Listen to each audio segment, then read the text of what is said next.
तो आज हम एक जरा हटके विषय पर बात कर रहे हैं, नॉन वेज दूध। हाँ, ये शब्द पिछले कुछ समय से काफी सुनने में आ रहा है। बिल्कुल।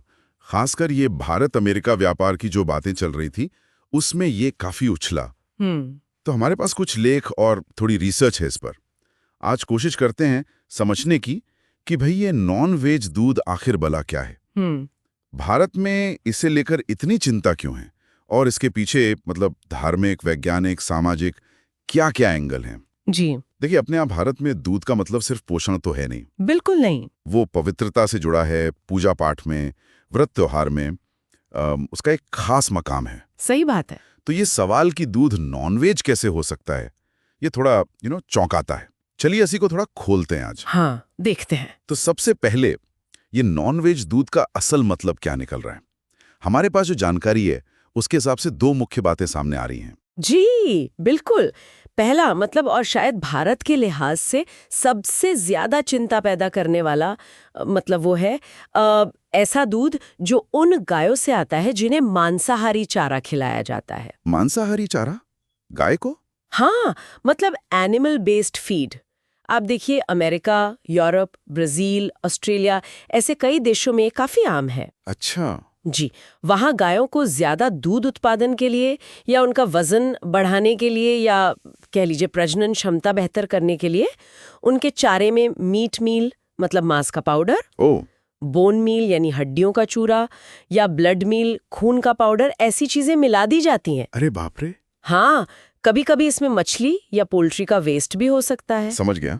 तो मतलब गाय को, जिसे हम शाकाहारी मानते आए हैं, उसे कमर्शियल वजहों से नॉन वेज खिलाया जा रहा है। बिल्कुल। और चिंता ऐसी दूध को लेकर है। बिल्कुल। ये एक मुख्य धारा है चिंता की। लेकिन इसका एक और मतलब भी बताया जा रहा है। वो क्या है? जी, दूसरा संदर्भ थोड़ा अलग है।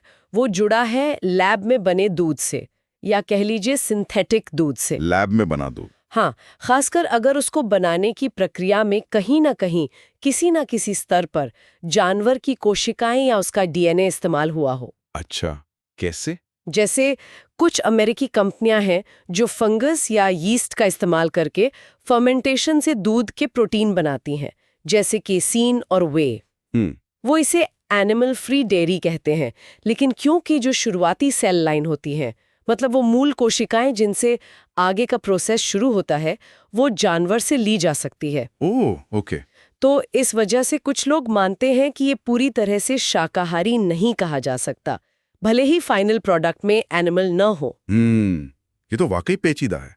लेकिन भारत में इस पर इतनी बहस, इतना विवाद क्यों है? क्या वजह है? देखिए, इसकी जड़ें बहुत गहरी हैं। वो हमारी संस्कृति और हमारी धार्मिक मान्यताओं से जुड़ी हैं। हाँ, वो तो है।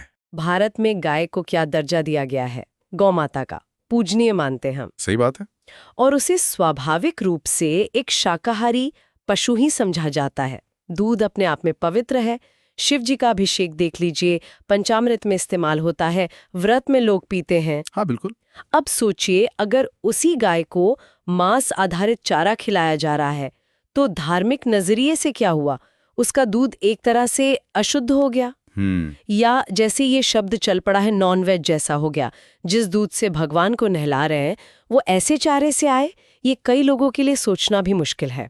हाँ, ये बात तो समझ आती है। कुछ स्रोत तो इसे सीधे सीधे हमारी संस्कृति पर हमला और धार्मिक भावनाओं को ठेस पहुंचाने वाला बता रहे हैं, और वो ऐसे दूध पर बैन लगाने की भी मांग कर रहे हैं। तो मतलब ये हुआ कि वैज्ञानिक रूप से भले ये दूध पीने में सुरक्षित हो, उसमें कोई दिक्कत ना हो, हाँ, लेकिन आस्था के लेवल पर, नैतिकता के पैमाने पर ये बहुत सारे भारतीयों के लिए स्वीकार करना मुश्किल है। बिल्कुल सही पकड़ा आपने। पॉइंट यही है, जो स्रोत हैं वो यही बताते हैं कि साइंटिफिक स्टडीज में ऐसे दूध के पोषण में कोई खास फर्क नहीं पाया गया है और हेल्थ के लिए भी इसे हानिकारक नहीं माना गया है। अच्छा। लेकिन जो भारतीय उपभोक्ता हैं, उनका एक बहुत बड़ा वर्ग है जो इसे मानसिक और धार्मिक तौर पर अपना नहीं सकता। हमारे यहाँ तो गायों को पारंपरिक चारा ही खिलाते हैं ना। हाँ, हरा चारा, भूसा, खली, चोकर। हाँ, वही सब। और उसी से जो दूध मिलता है उसे ही शुद्ध शाकाहारी माना जाता है। हाँ, तो फिर इसका व्यवहारिक मतलब क्या निकलता है? जैसे ये ट्रेड वाली बात हो रही थी, व्यापार समझौतों में कहाँ दिक्कत आती है? हाँ, देखिए यहीं पर टकराव होता है। हाँ। अमेरिका जैसे देश क्या चाहते हैं? वो चाहते हैं कि भारत उनके डेयरी प्रोडक्ट्स को अपने बाजार में आने दे, बिना किसी खास रोक टोक के, बिना किसी स्पेशल लेबलिंग के। दूसरी तरफ भारत की चिंता क्या है कि अगर ये एनिमल बेस्ड फीड से मिला दूध बिना साफ साफ बताए बिकने लगा तो ये उपभोक्ताओं के साथ धोखा होगा। सही बात है। उनकी धार्मिक भावनाएं आहत होंगी।